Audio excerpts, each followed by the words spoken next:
I'm here in the Assembly Hall at William Booth College, surrounded by flags of sessions of officers that have gone before us, people that have given their lives of service to God.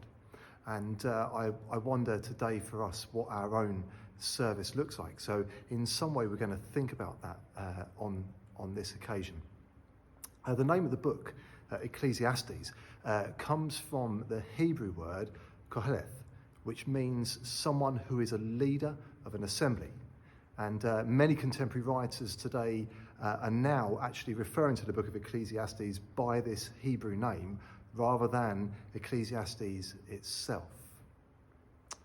The book recognises that even wisdom finds its limitations.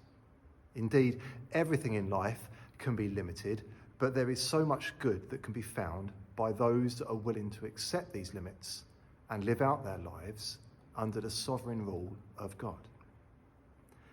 Now, chapter 3 begins, as I'm sure many of you will know, with these really familiar verses. So I'm just going to share those with you now. There is a time for everything and a season for every activity under the heavens. A time to be born and a time to die. A time to plant and a time to uproot. A time to kill and a time to heal. A time to tear down and a time to build. A time to weep and a time to laugh. A time to mourn and a time to dance. A time to scatter stones and a time to gather them again. A time to embrace and a time to refrain from embracing. A time to search and a time to give up. A time to keep and a time to throw away. A time to tear and a time to mend. A time to be silent and a time to speak. A time to love and a time to hate. A time for war and a time for peace. Now, in these verses, we read about those contrasting moments in life, those things that every one of us, to some extent, have already experienced and will undoubtedly experience. They are opposites, and they will be there for us at all stages. I suppose in some ways, there is a risk that we can almost become a slave to these things, to these seasons, knowing that they're going to come, and we sit around waiting for them. But as we finish these first few verses, we are met with a question. And verse 9 says, "What do the workers gain from their toil?"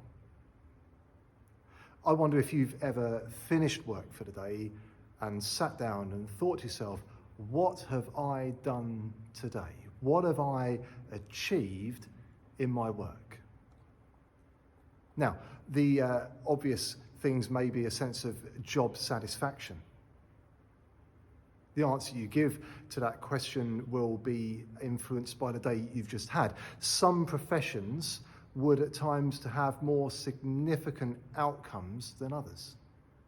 A doctor, for example, could say, "Today I saved a life. I created a new cure for a terminal illness." Or a teacher may say, "I have influenced and inspired a group of young people to just be the best they possibly can." However, the reality of any task that we complete is that we often expect some sort of reward for it. Even if we have had one of those moments where we feel like we have changed somebody's life or changed the world for the better, we will still expect some reward. And then when we've gone through that process, I think that we also still come to the conclusion, well, what next? How do I go for the next day? What do I want to achieve next when I go to work? So if we change that slightly, what do we expect when we are purposely doing something for God? Do we expect something immediately from him, some form of instant quick fix reward. And when we finish that task, how often do we say, what next, God? What is it that you want me, what is it you want us to go on and try to do next? Now, as we move through this chapter, we come to a group of interesting verses, I think, from verses 11 to 14. And they say this: as he has made everything beautiful in its time, he has also set eternity in the human heart. Yet no one can fathom what God has done from beginning to end. I know that there is nothing better for people than to be happy and to do good while they live, that each of them may eat and drink and find satisfaction in all their toil. This is the gift of God. I know that everything God does will endure forever. Nothing can be added to it and nothing taken from it. God does it so that people will fear him. Now, these verses begin to show us that all of that stuff mentioned in verses 1 to 9, all of that change is not something that needs to be unsettling or frustrating or stuff we need to be worried about. But it is something that comes from God and is simply the unfolding pattern of our lives. Now, within those verses, I'm sure some of you have already started to sing the song in your head, "In His Time." The words are, "In His time, in His time, He makes all things beautiful in His time. Lord, please show me every day as you're teaching me your way, that you do just what you say in your time."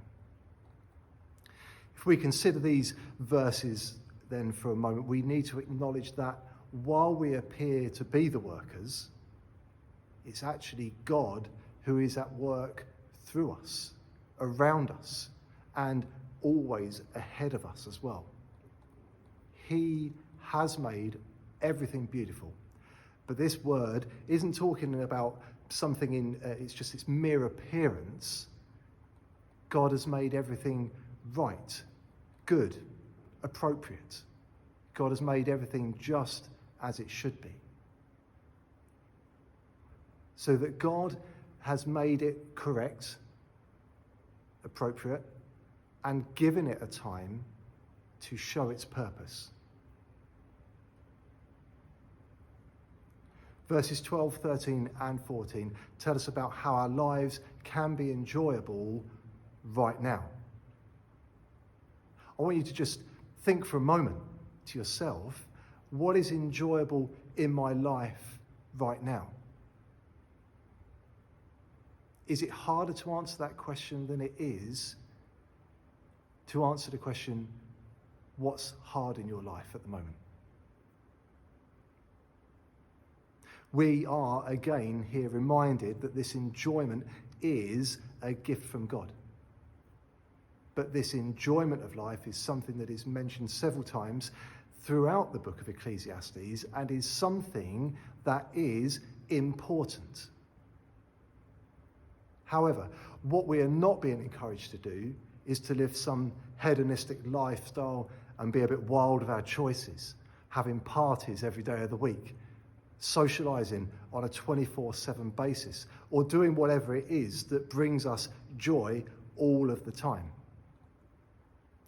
We are to enjoy God's gifts as fruits of our labour, no matter how difficult life may be. All of this comes within the context of acknowledging that God is in charge. If we can remember that, then we don't need to fear anything else, as He is in control. Now, I mentioned earlier on that I am stood here among these flags of sessions of officers that have gone many years before us.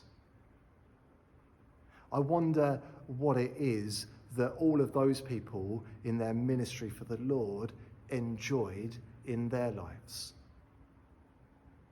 When they reached the end of the task, I wonder how many of them stopped and said, "What next, Lord? What do you want us to do next?"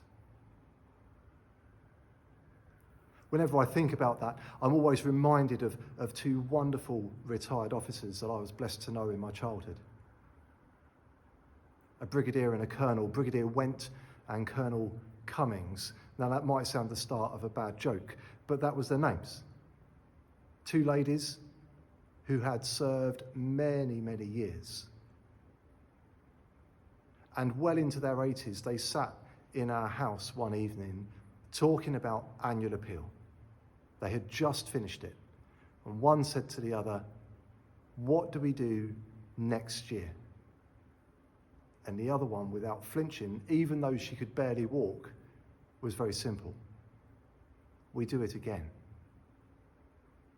Now, not for 1 minute suggesting that that was a sensible decision, but the desire to ask, what next? Even when physically they were being limited, they still wanted to know, "Lord, what is it that you want us to do next?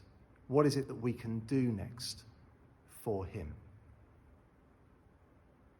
So with all of that in mind, how are we going to approach the things we do? Whether they be part of our everyday jobs or part of our service for God, or hopefully both being the same. What is it that we are going to do differently? How are we going to approach it? Is the temptation always going to be there for us to look for the reward in what we're doing? Or are we comfortable enough in our relationship with God to simply hand it over to him and trust him to do with it as he pleases?